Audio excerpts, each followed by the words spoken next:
In front of me is Motorola Edge 60 Pro, and today I would like to show you how you can apply Apple layout on this Android.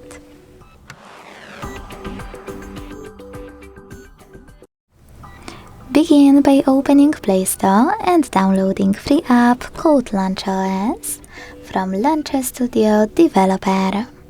When your app is ready, go into Devices Settings.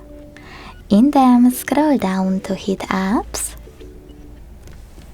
Select Default Apps.